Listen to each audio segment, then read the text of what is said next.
The following broadcast is brought to you by Mad Dog TV, a Dogphibian Entertainment Limited company.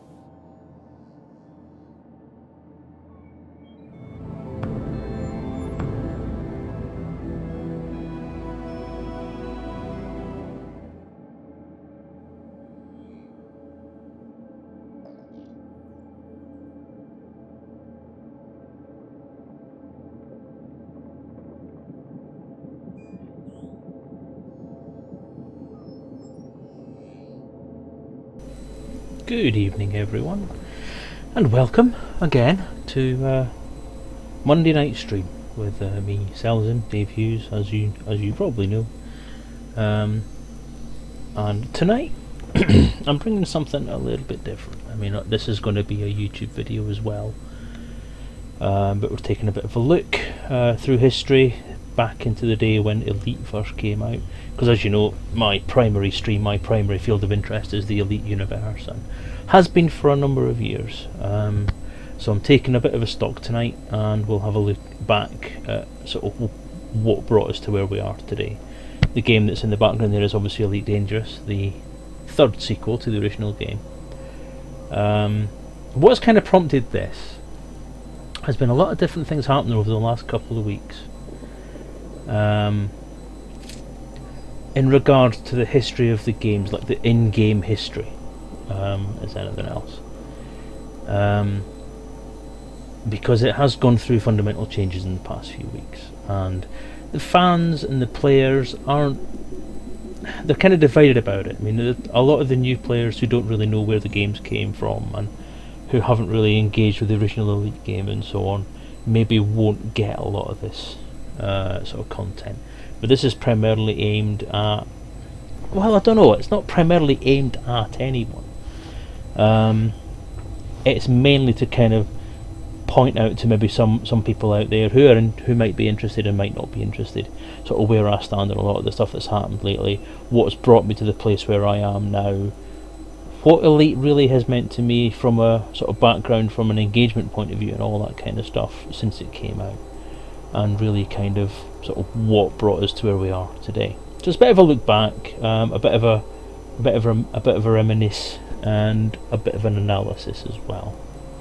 It's kind of prompted by last week's rant, because I did kind of go off the deep end a little bit on a few things. So hopefully some people will join us for the stream.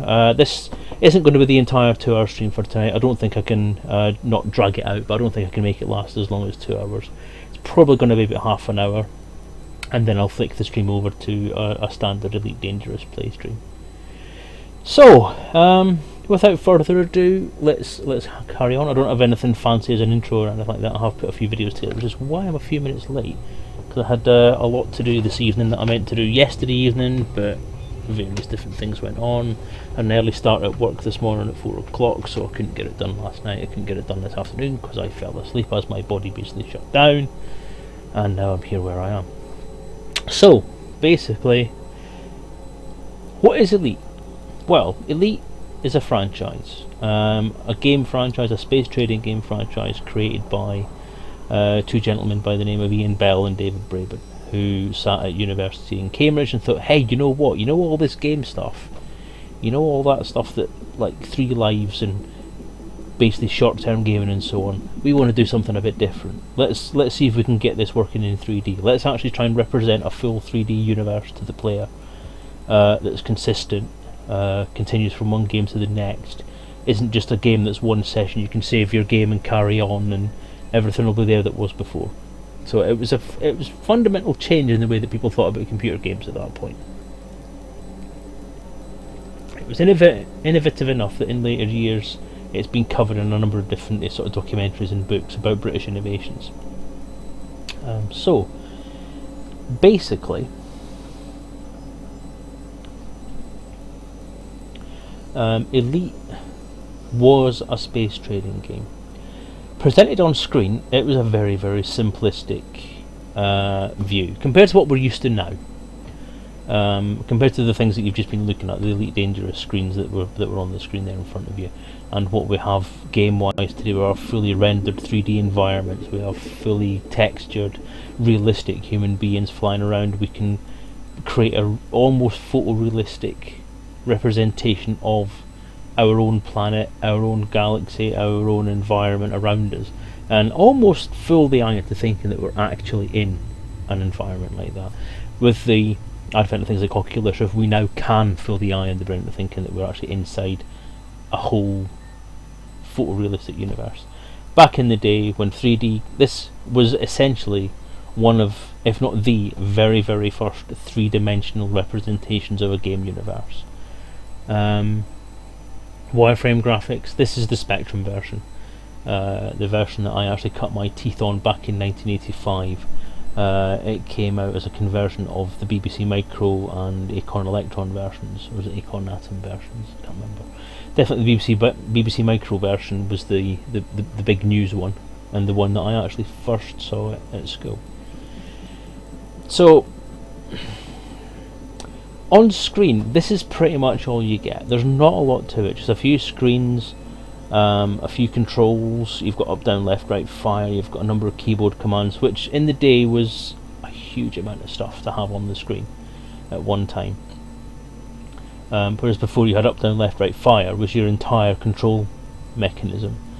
Elite brought throttle controls, it brought shields, it brought weapons, it brought missile targeting, it brought views, as you can see there, a side view, docking controls, different things that you could do in the game. It was a very, very deep game in comparison to a lot of the stuff that was out at the time.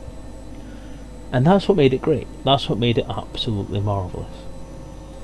So I'm just going to double check that we are actually live, because I've had a few problems with Twitch the last few days. Oh no, and as I say that, somebody pops onto the chat, which confirms that I am going. So yeah, you've got Elite.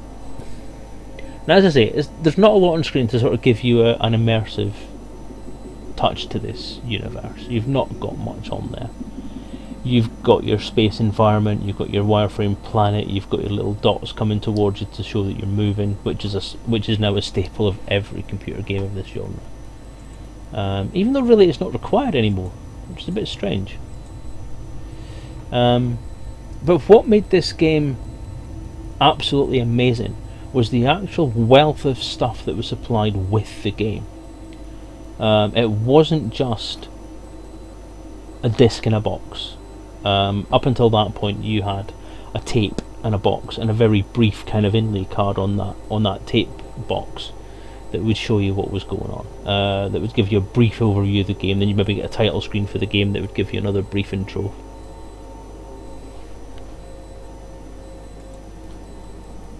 No, it's showing I'm live. It's on there. It looks like I'm live. Hey Stephen Curry, how are you doing anyway? Yeah, it's live. We're on. We're online.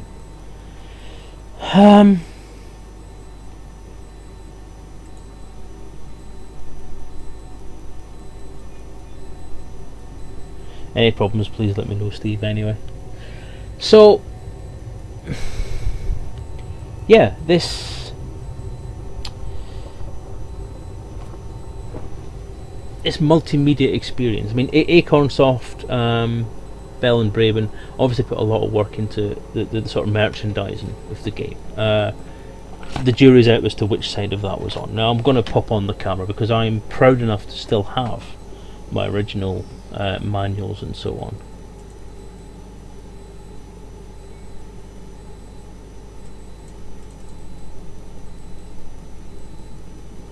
Yeah, there we go. We are live. I don't know what Twitch's interface just seems a bit strange at the moment. It doesn't want to show videos playing as often as not. So anyway, we are running, we are live, we're fine, we're okay. So yeah, I'm going to stick the camera on because I've got the original media that came with my game, and rather than have a look at images that came from the internet about all this stuff. Where the hell's my video? Is that it? There it is. Acquiring Wingman's target. There we go. There's me at the bottom there. So I have the original manual. for the game. I have coloured it in blue. Actually, it was a white background, but I coloured it in blue because I wanted... It was actually black, but this is 30-year-old ink. So, there you go. Now what you've got is you've got a whole manual, a whole set of branding about the game. You know, there's your internal logo, which I obviously photocopied, scanned, and God knows how many things with it. You've there got an introduction to the game. Focus is a bit off, but there you go. So you have a whole manual. This all says like, welcome aboard the Cobra Mark III. The ship's pledged by Falcon de Lacy by arrangement with the Galactic Cooperative Worlds. So there, in the first paragraph, we have game information. We have universe information. The description of the picture there says the Cobra Mark III incorporates Zyman deflection shields, fore and aft, 4 hull mounts for Ingram rapid-fire razors, shut up David, Lance and Fairman seek and kill, holo-direct and through-space gravity comm systems. Universe names are coming at you left, right and centre. You've got page 6, you have everything. You have a whole wealth of information being thrown at you just there and then. And throughout the entirety of this book, throughout the entirety of this manual, every page within there has deep, meaningful, awesome information about the universe you're playing in. Paintings, drawings, information, strange sounding places with interesting names, drawings of the inside of cargo bays. This is one of the most iconic images of the inside of a ship in Elite. And also, on top of that, written by the same person apparently. I mean, this manual was written by a fully qualified author. This novella was written by the same author. If you see his name at the bottom there, Mr. Robert Holdstock, famous for some fantasy and sci-fi writing up to this point, and approached by Acornsoft to create a bit of fiction to go with the game, help with the marketing, and make it into a more immersive experience. It's good stuff. It's great stuff. It sets the scene for our game, it sets the scene for what's going on, and it helps people engage through imaginations. That's the end of that video. Locking Wingman's target. So I'll put the other video on. Elite was, for me and for a lot of other things... No, I'm showing videos, Edarin, sorry. I'm having a retrospective on things. I may have a bit of a go. You know, you never know. I might stick an emulator on. Let's have a look through it. But I wanted to be able to focus on what I'm talking about at the moment, rather than actually what is happening on the screen, which doesn't always happen, as you well know, with all the loops of shame. Now this kind of goes into sort of where I wanted to go with this. Is that 30 years ago, this stuff came out. We got bombarded with this stuff. Now we're all impressionable teenagers at that point in time. I myself was 12, I believe, at that point. And this fired my imagination. That manual and that novella set a scene for me that, for the first time, I was part of this game. I wasn't just sitting playing a simple shooter game where I was going side to side and shooting things. I was a little character on a screen with a gun going pew pew. I was part of a universe. There was another universe out there. What was happening? Who made this stuff? We have names. We've got Falcon de Lacy, we've got Ingram, we've got Lance and Fairman. There's people out there, companies out there. There's a fully populated universe. Now that fires my imagination like nothing else you can imagine. I've always been a very kind of imaginative, creative type person, and it was this game that initially unlocked that. Because I went ahead then and I created fiction, I created fan stuff, I created drawings, I created technical drawings with the Cobra Mark III. This sparked my creative ability and allowed me to roleplay. And I always say the first time I ever roleplayed was when I got invited to a Dungeons and Dragons session. That's not strictly true. First time I roleplayed was when I opened up the box for Spectrum Elite and became Commander Jameson, or as I called him in my little universe, Commander Tarklin, in my save file. This is my first role-playing game.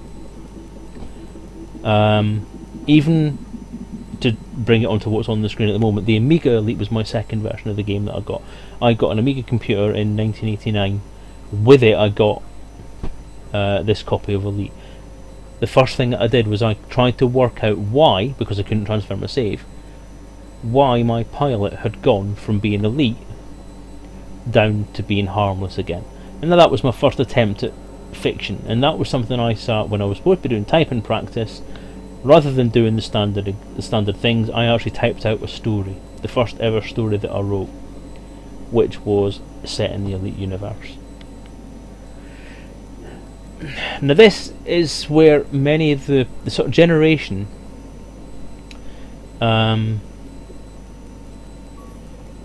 my generation, the generation that has helped kickstart Elite Dangerous, and that has been key to getting Elite Dangerous kind of off the ground and into the public consciousness again, and I'm going to be perfectly honest and egotistical about this, helped keep the Elite universe alive in the background, and helped keep the Elite flag flying, so that there wasn't a complete unknown game sitting in the background that nobody knew about.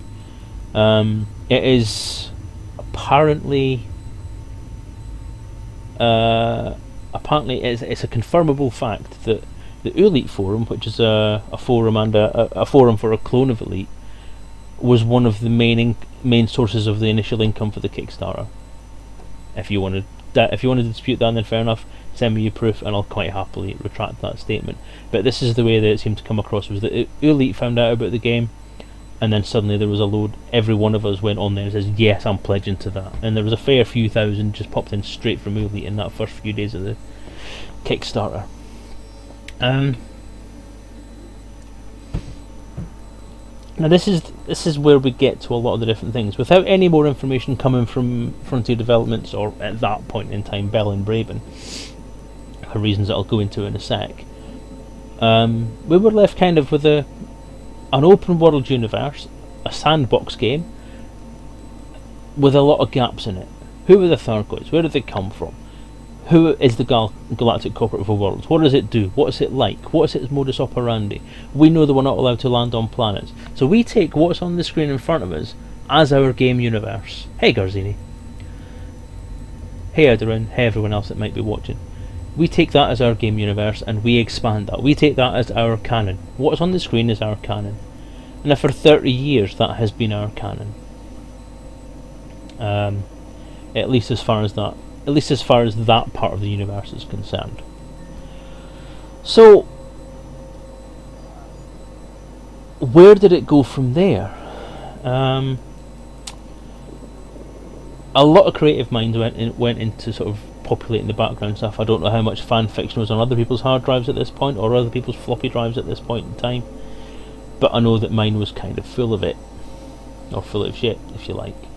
And once you've spent a lot of time populating that universe in your head, it's difficult to let it go. It's difficult to change your way of thinking on that.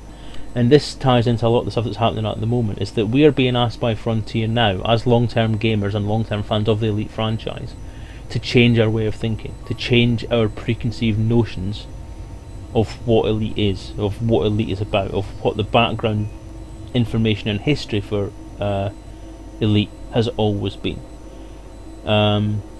Frontier have made it clear that the lore is changing, the background information is changing. They're having to reboot, retcon a lot of the stuff in the game. So they are. So what comes from that is a feeling of, I suppose in a sense, entitlement and resentment from the fans, who are suddenly being asked to take all the preconceived notions and throw them away and replace them with this new fact base, this new history. And it's hard. I mean, I'm speaking for myself in this particular aspect, but it is very hard to do. When I was involved with the Writer's Guide, I had a preconceived notion of Galcop in my head that I put across as being what could go into the Elite canon, and I was very, very privileged to be able to do that. And I do still thank Mr. Braben, Mr. Brooks, Mr. Gillette, I think his name is, and everybody else at Frontier for giving me the chance to contribute to that. And obviously the first draft that I handed in, Mr. Braben was not keen on, because it was my preconceived notion, not necessarily one that would gel with anybody else's preconceived notions. Mr. Braben didn't like it, asked me to do it again, essentially rewrite the homework, and I did. I tried to go off onto a bit of a different plot with it, a different thing with it, and handed that second draft in, and it was more acceptable. David Braben rewrote it himself and added some stuff in, took some stuff out, because I tend to waffle when I write, you've probably noticed. And I think together, and this has been one of my sort of happy moments in my head, is that David Braben and I collaborated on a bit of lore for the Elite universe, which I'm very, very proud of. Now the problem with it is that as we go further into what's going on, this information is being retconned, which it's not nice for me, because it means that the work that was put into some of that documentation may not be going forward as part of the official Elite history.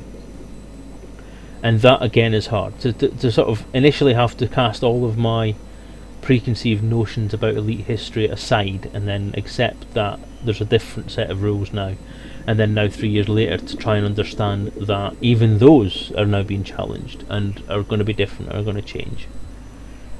It's a bitter pill to swallow. It's not an easy one to swallow, but there are reasons. Obviously, Frontier have the reasons for it, and ultimately it's their franchise, it's their game. Mr. Braben is the leader of this game. He has the right to do whatever he feels he wants to do with those rights, and that's the way that things are. So we move forward into stepping back a little bit from the current way that things are, and stepping back into the way that things happened in 1993 when Frontier came out. There was a move towards something else there as well. Everything that had happened in Elite, everything that was part of Elite's gameplay, was sort of thrown away and was replaced by this this Newtonian flight model. So the flight sim style was gone. We're looking at realistic physics, looking at Newtonian responses to ship flights and all that kind of stuff. So the fundamental aspect of the game that we knew before had changed. Now, I don't know how true this is. I don't know where this came from, or whether it's something I've came up with, or at this point whether it's something that I heard back in the day.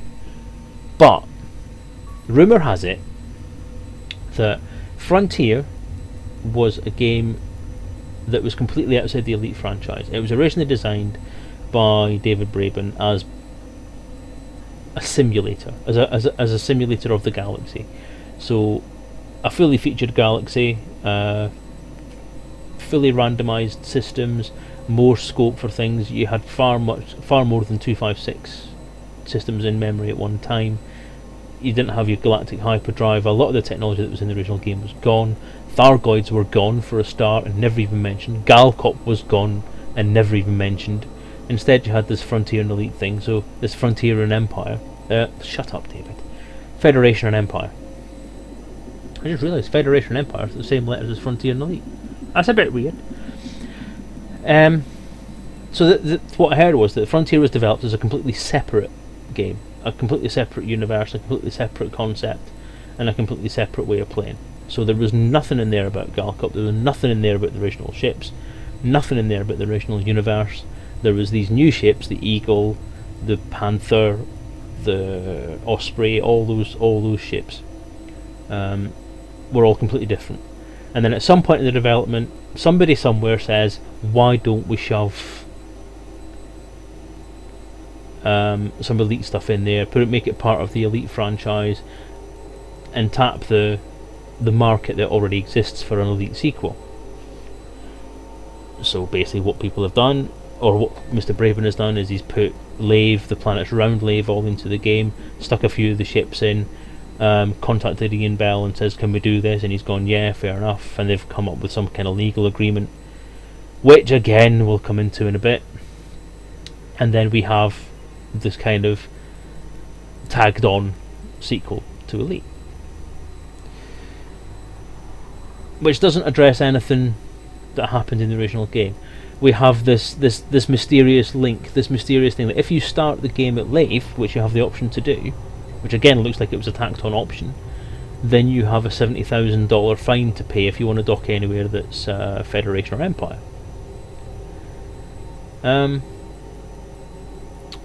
So that, in it's because this is the thing, and this is again the thing. When I bought Frontier for the Amiga, I played it. I quite enjoyed it. I didn't like the Newtonian physics. I didn't like the jousting combat style. It never really grabbed my attention the same way that Elite did. The manual, although it was good, and the stories that went beside it, didn't seem to be as coherent and as consistent as Robert Holdstock's original manual. Whether it was because I was slightly older and a bit more jaded, or a bit less creative, or what, I don't know. But it just never seemed to fire that. It was very clinical. It didn't seem to fire that creative bug or that engagement of my interest. It didn't seem as open world or as sandbox or as there wasn't as much to fill in, basically, than there was in Elite. That was how it felt to me anyway.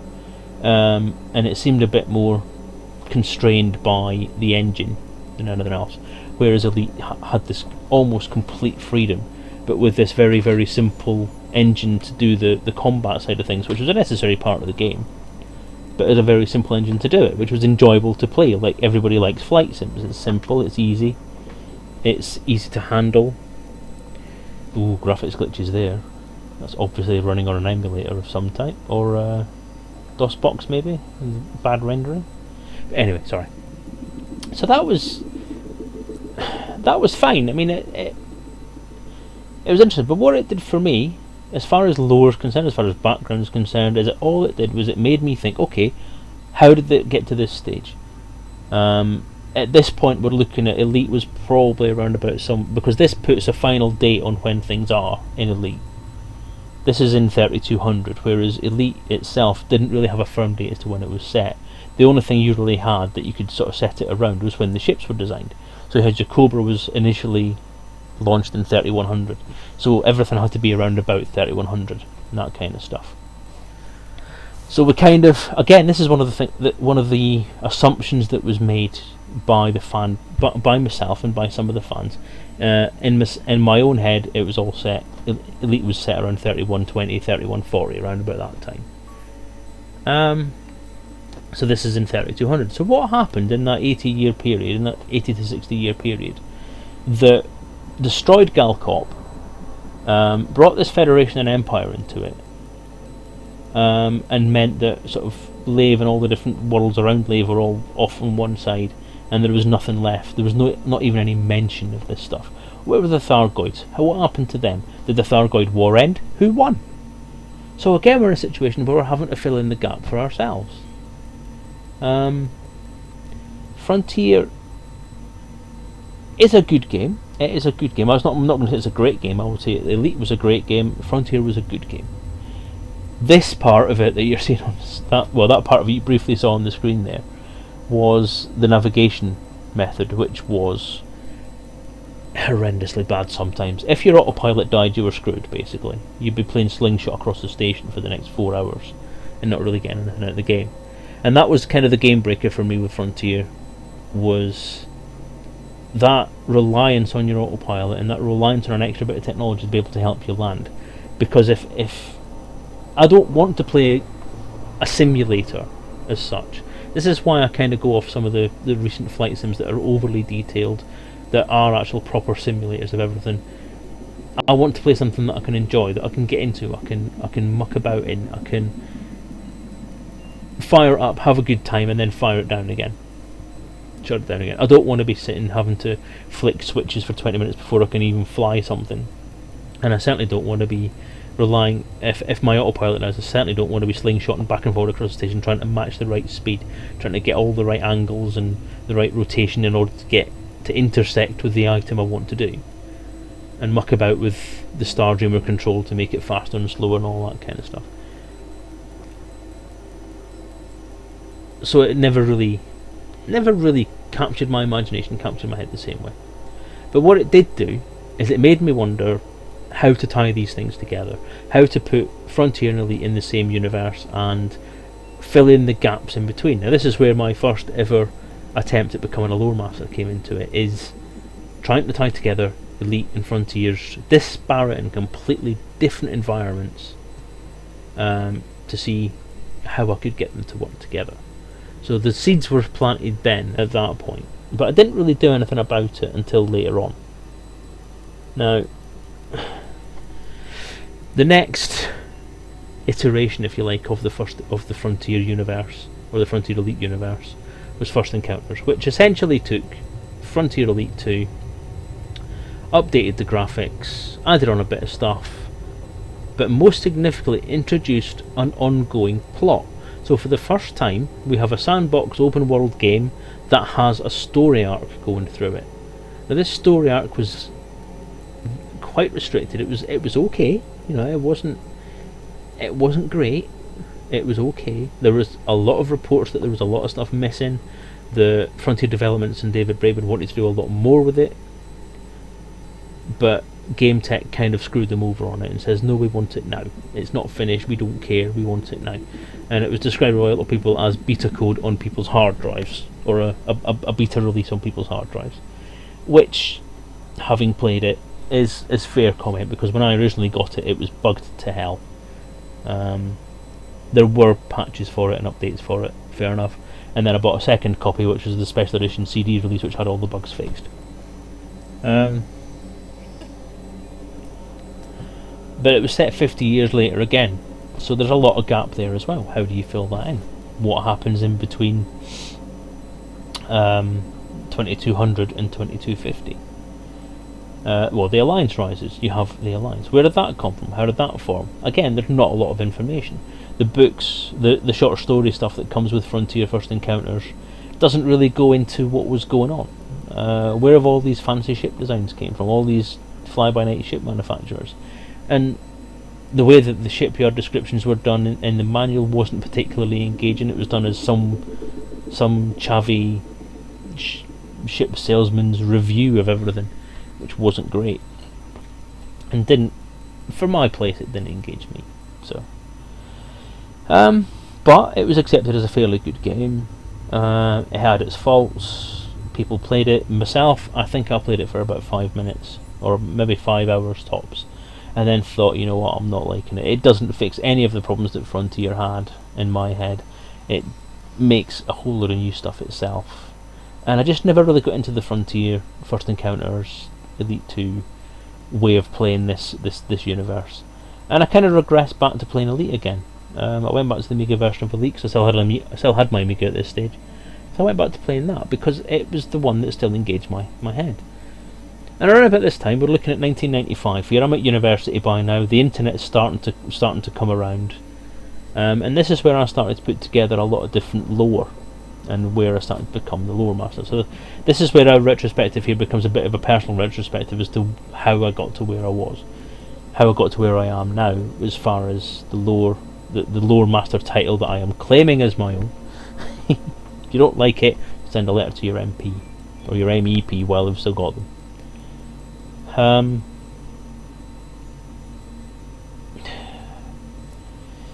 So yeah, you've got, this is where I was at university. The RPG idea first came into my head when I was at university, and it was around about 95, because that was obviously when this came out, and I thought, I don't want to play this. I want to play Elite. So let's play Elite. We're not going to get a new Elite for a while, if ever. So let's make our own. So I did. So I went off and I created an RPG, and I played it at university and all. That's what gave me my Elite fix after the disappointment in my head of First Encounters. So where to go from there? What does all this kind of mean? I mean, where am I going with this is I want to touch on a lot of the stuff that's now happening. Like I said, the lore, the fundamental thing that's changing at the moment is that there's the journals. You have the journals from First Encounters. Now this image is custom. This image is courtesy of Dreamware, the website Dreamware. This is what made First Encounters different to the other games, is that it had this overarching storyline, it had this ongoing backstory. It was the first time that actual background lore had been incorporated into the game. So there's stuff happening around the game that's not necessarily involving you. You can get involved if you want, but there's other stuff. There's stories going on outside the galaxy, or outside in the galaxy, that are not necessarily affected by you, but could be affected by you if you do the appropriate missions. Let's try and get this password right. So where does it go?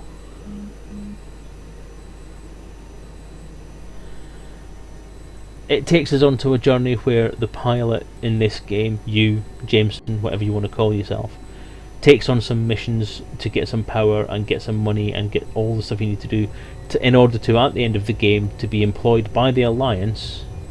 Good evening, Midden. How are you doing? And try and make contact with the Thargoids. Now, there was two ways this could go, and to be fair to Frontier, they never ever specified which of these paths was the canon one. It was... everyone kind of hopped onto the thing that the positive ending was the canon ending because it was the nice ending. It was where you got to be a nice person and do something good for human relations with aliens.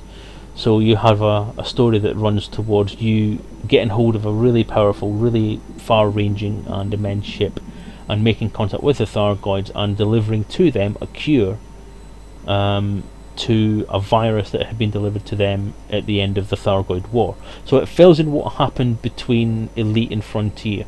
The Thargoid War was ended because a company, an organisation called INRA, developed a virus that corrupted the Thargoids' organic technology and essentially put them out of the war. So we won. What then occurs is that the Thargoids just vanish. They disappear back to whatever corner of the galaxy they came from, and we don't see them again. Nothing else is addressed about it, but this whole plotline now takes us down the road of exploring what the Thargoids are, how they worked, what their, in some senses, what their physiology was, what their society was, touching very briefly on what happens there.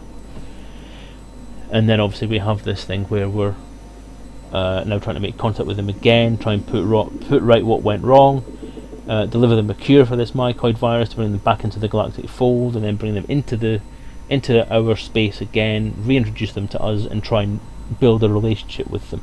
That was the ending that we all liked. And at the end of that, in theory, what was happening was we had a couple of years of trade with them, a couple of years of relationships, and then they started to go a bit cold, and then just drifted away.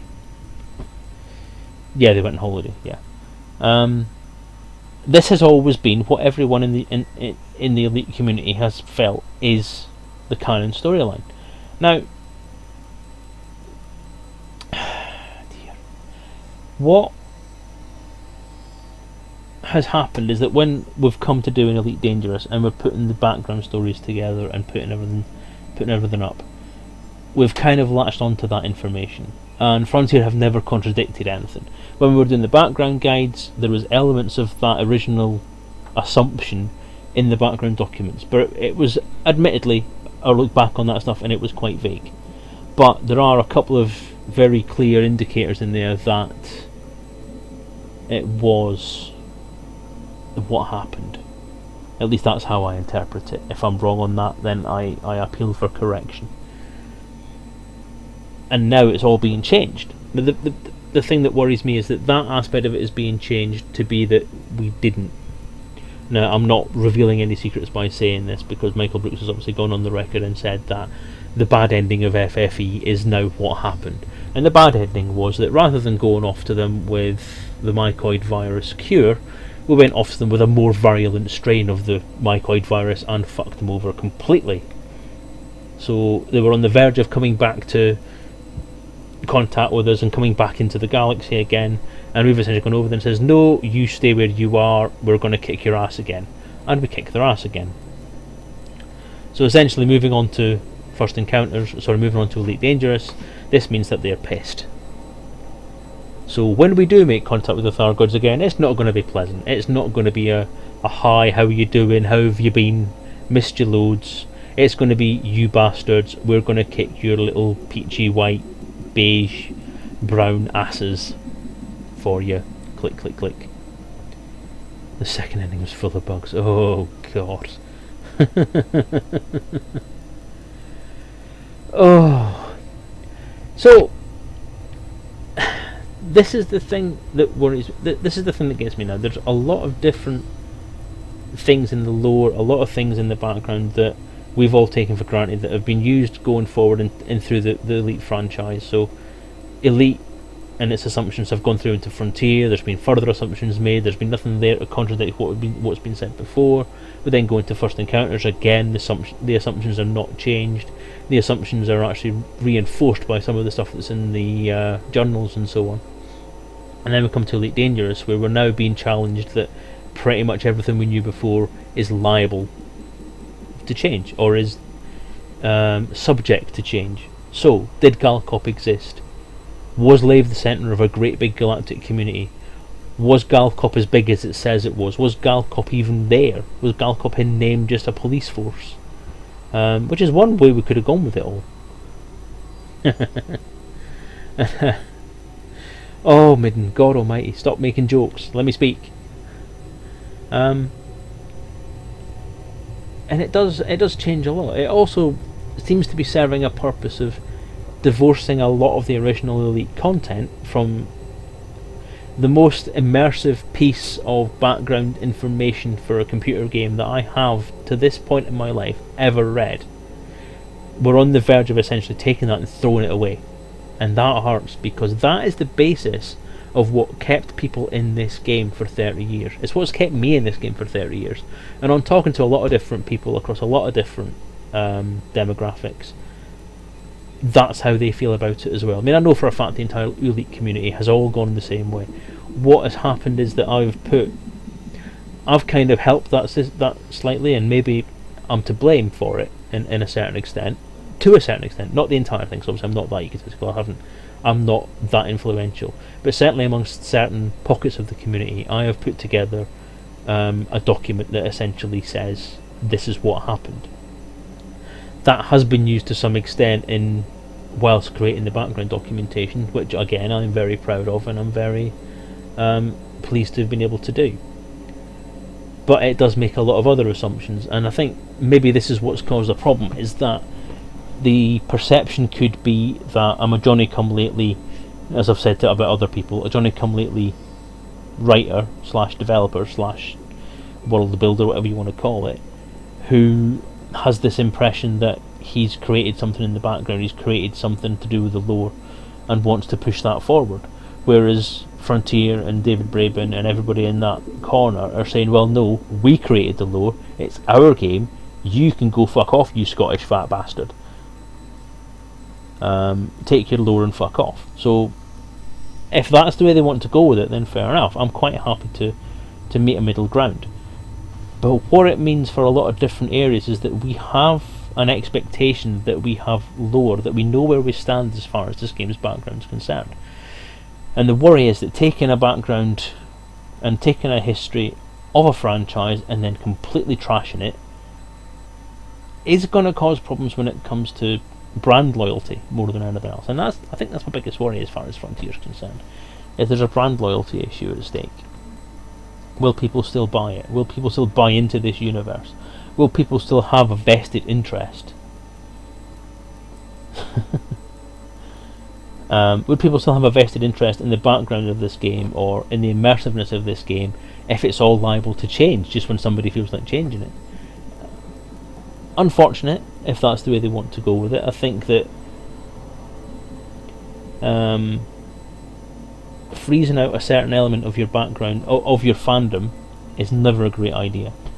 I don't know how influential the 84ers are, or how much influence any of us have in the fan base.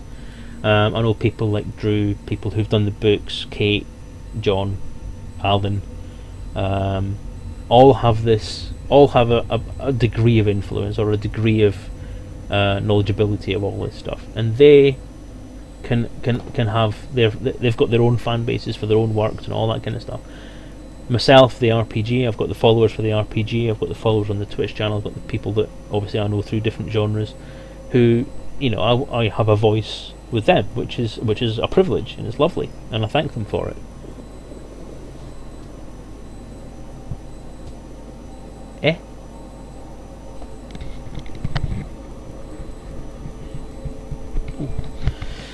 So I suppose what I really want is I want somebody to turn around and say where we're going with this. Can we lock down what's happened in the background? Can we lock down the situation with Galcop? Can we lock down the situation with what happened in the 3100s? Where it was, where it's going, and can we bring back essentially some kind of stability to the background universe? The retrospective side of this is that Elite brought us to where we are now. If it wasn't for Elite and the engagement that the fans felt in that franchise because of that first game and the content that went with it, I do not think we would be sitting here today, because I think without the merchandising, without the background stuff, without the stuff that Acornsoft pushed into the actual game's box, this would have just been a good game. It wouldn't have been a great game, because there was very little in the way of creative content as far as lore is concerned in the actual game itself. Robert Holdstock, I don't know how much input Bell and Braben had into Holdstock's creative process. I don't know what they provided to him to give him the background stuff. I get the feeling that Galcop and a lot of the different stuff that went into that came from Holdstock himself, because within the game itself you have mention of Her Majesty's Space Navy, or His Imperial Majesty's Space Navy or something like that, which indicates to me that there is an empire in there somewhere, and there is mention of a federation as well, somewhere in the game, and actually referenced very, very briefly in the manual. So there is evidence that there was another side to it, but Holdstock went a certain way. Did Bell and Braben have any idea what was being written at that stage, or did Acornsoft reclaim, or not reclaim, but did they retain a bit of control over that side of it and said to Bell and Braben, you write the game, we'll handle all the rest of the shit. You just give us some screenshots, some crap, some stuff we can put into the manual, and stuff we can give to the author to put into it, and there you go. So where did that go? Where did that come from? Where did that universe sprout from? And is that maybe the reason why Frontier now are moving away from it? Because there's been this impression that maybe David Braben feels Robert Holdstock had too much control over what the universe of their game was, and that now they don't want to have that freedom out there for other people to come along and create big chunks of lore for their game. And if that's the way it is, I would appreciate it if that's said, This is looking from my personal point of view again. We're not looking at a respective part of it here. We're looking at the sort of way this affects what happens today and what happens to us all as far as lore is concerned today.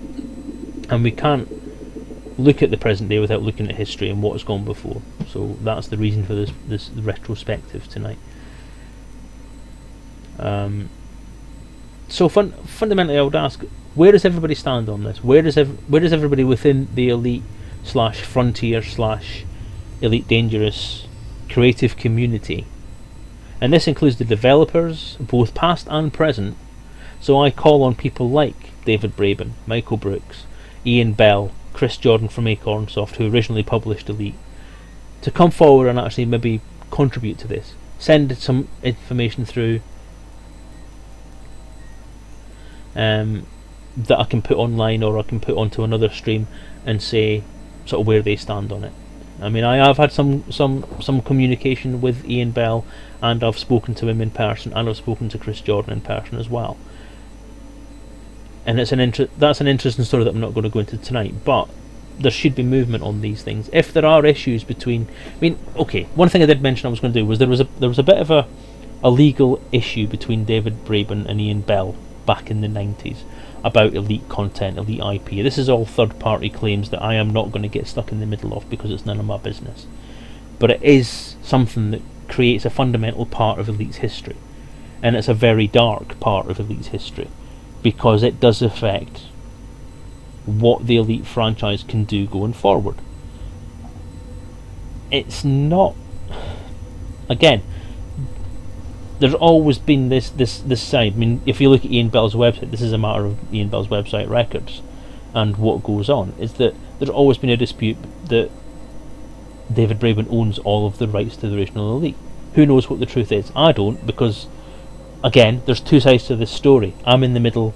Well, I'm not in the middle. I'm not even in the middle. I try to keep myself out of the middle of it, but people keep trying to put me in the middle of it. But I'm not in the middle of it. It's not my problem. It's nothing to do with me. All I have is a license to create an RPG under a license from a company that says they've got all the information that they need. If anybody has a dispute with that, they have to bring that up with Frontier. It's not my issue. But as far as answers, as what's right, what's wrong, I'm quite willing to listen. I'm quite willing to listen to different opinions on things. I'm quite willing to not investigate, but I'm willing to invest myself in knowing what the truth is, because I'm sick and tired of people going around and saying that they have information and they have other information and not actually telling anybody what that information is. If there are disputes, then they need to sort these disputes out between themselves and stop letting it affect the fans. If the retrospective here, and if the retrospective retconning of all the different lore is because there's an IP issue, then that needs to be sorted out, because it's affecting the game, it's affecting the fans, and it's affecting the lore of the game itself, which will affect people. Were the books not original part of the Kickstarter? Not an afterthought. The books were... you're talking about the Elite Dangerous books. They were the writers' packs were added into the Kickstarter a few days, maybe a week or so, maybe 2 weeks or so after the start of the Kickstarter. So they weren't part of the original Kickstarter. They were added in later.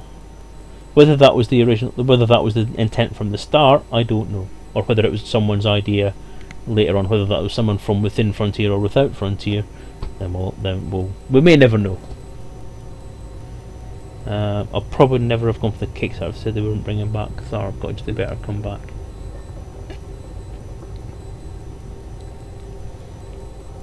Well, what is it that David Braben said? Winter is coming. What does that mean?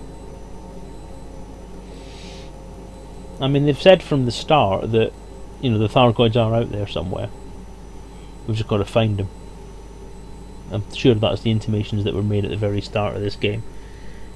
The aliens were in there. But then it was also said at one point, and I can't remember if this came from Frontier or from the fan base, that there are other aliens out there as well that aren't necessarily Thargoids. There could be little jelly men out there, or hunchback frogs. They could be bringing back all the different alien races from Elite. You never know. It's a big galaxy. Doesn't necessarily mean there's only 2 alien races out there.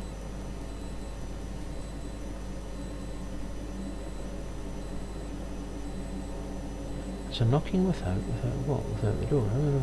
What the hell are you on about, Biff? Trumbull warlords, that's it. Those little innocent Trumbles, everyone thought they were just innocent little things that were taking the piss out of Star Trek. But what if they're a bit more sinister than that? I'm glad the books were added more creativity, more community input, more layers to the lore brunk. Yeah, this game needs lore. Every game needs lore. I think, in my opinion, based on what I've learned from different things... see, right, yeah. I did wonder, it did sound very Pratchett-y.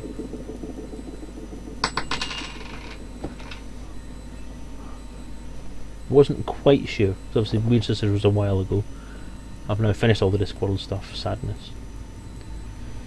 Can't read in the Long Earth Saga. But anyway, within or without Frontier.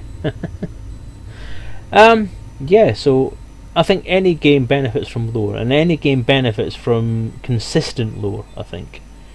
If you're going to retcon it, then you retcon it in one big go. You retcon it in one big blast so that everyone knows where they stand, and then you leave it at that. This piecemeal revelation of different bits and pieces, and especially the revelation done the way it was done by Michael Brooks, I don't agree with the way it was done. I think that revelation should have been part of an official Elite update. It should have been part of a newsletter. It should have been part of one of the official Elite Dangerous streams. It shouldn't have been done on a third-party stream the way it was done. If it was something that was going to be on my stream, I probably would have said... I'd have loved to have said yes, but I probably would have said no, unless it had been released on the Elite Dangerous thread itself first. It's one of those things that I don't know why that decision was made. Don't like that thing there.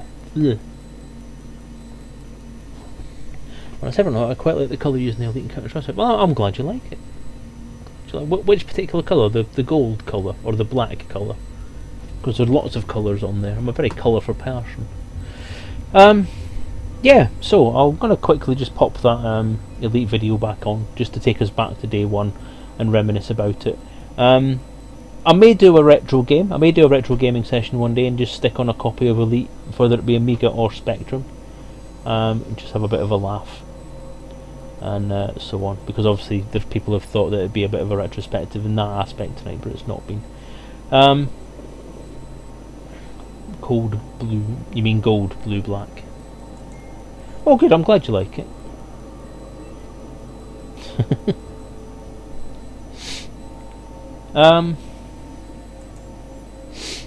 So where was I going with that? Oh yeah, because I've got quite a lot of blue text on there. Yeah, the site's going through a bit of an update at the moment. I'm gradually trying to bring in a bit more order to it and make it a little bit more user-friendly moving forward. But obviously I'm going to get back into the RPG side of things now. So, Elite and its lore and its background and its media and its merchandising created a world that we all want to be part of, that we all wanted to be part of back then, and that Elite Dangerous has given us the opportunity to be part of again. It's a far more immersive game as far as the visual aspect of it's concerned, and it does put you into a very photorealistic and a very friendly environment. But it is a game, and a game only works as a franchise, as a ongoing thing, because Frontier want to put storylines through Elite Dangerous that are going to engage the players. If you have storylines that contradict each other, or if you have stuff that contradicts previous iterations of the franchise, it does cause breakage of the immersion, if you like. Breaks my immersion, which is a big whine that everybody seems to go on about, and it's something that everyone seems to highlight as a whine. But in a sense, there is a place for it, and there's a place for it not to be. If you're looking at things like the lore, like the consistency of your background universe, like your stability of your the things that you build your stories on, like the Thargoid story, which is a fundamental part of the universe that they've changed. Whether you agree with that or not, then off you go, and it's there. So I hope that this has been interesting. I hope that you've had a bit of fun. I hope that you've I hope it's brought up some things for you that you can maybe think about, and by all means send me some information about or post about or anything like that. I have enjoyed sort of talking about the old ways and the way that things were and the way that things are, and I hope it's made you think, and I hope it's been a bit different rather than just playing a game and watching me explore very boring systems. So yeah. Right, I am going to stop that conversation there. I'm going to bounce the stream onto another topic. I'm bounce the stream onto Elite Dangerous, and we'll play Elite Dangerous now. So, be nice if you could play avatars in your RPG in different eras. Well, that was, see, this is kind of where it touches on. This is where the retrospective touches on what I'm doing at the moment, because the lore now has fundamentally changed. The lore has moved away from what the RPG was kind of grabbing. The intent and design of the RPG and its background section was always aimed towards being able to play the game in all of the different eras of history. Or in Elite history. So the intent was always to be able to play in Elite's era? Behave. Elite's era, Frontier's era, First Encounters era, and Elite Dangerous era. That kind of expanded to be able to provide enough information that somebody could set a game in any point of time. So from the formation of Galcop, the formation of the Federation, the formation of the Empire, the Thargoid War, anything, any era. So the history section became a very fluid, a very open, and a very narrative-based thing. So everything was there, and you could create that. With this change in the lore, with this change in the way that Frontier want me to approach the lore section, I've had to rethink that. So essentially the instruction I've had is that all creative stuff that I've added in that expands on maybe what was there has to be removed. But what I can put in is sort of everything that Frontier have said, everything that Frontier have classed as being canon, everything that's come out of their brain trust, and everything that came out of the Writer's Guide's brain trust is valid to put in the book, because there's not a lot of stuff in there that causes problems as going forward. Because it's history at the end of the day. It doesn't really take anything forward. It's a historical document, basically. So I do have a bit of flexibility there that hopefully there's something I can salvage from what I did before. So what I need to do is highlight sort of where the differences are, and I can hopefully be the first person to put out there what the actual lore is now, and that would be good. So I'm hoping that'll work. Well, Cow, you've missed the entirety of the retrospective thing, because I'm just about to sign off from that and go on to actually just playing Elite now. Well, Elite Dangerous. I'm not going to play the original Elite. Although that would be good sometime. I may do that at some point. So what I want to do quickly is just thank you all for coming along to this retrospective. I want to thank the various people who have provided, or who have gone onto YouTube and stolen videos from. They have been credited on the screen, so I hope they have. I hope they don't mind, basically. In particular, John Young, who's provided this Elite video that's playing at the moment. I've played that twice now. So, yes, I hope you've enjoyed it. You're a busy man, Cow. It's fine. Oh, just about. There you go. Yeah. So I'm going to bounce the stream. I'm going to bounce us onto proper first encounters now, and change the title of the stream before I do that, and then we'll carry on with playing for this evening. So again, thank you guys for popping in, and I'll see you in a couple of minutes.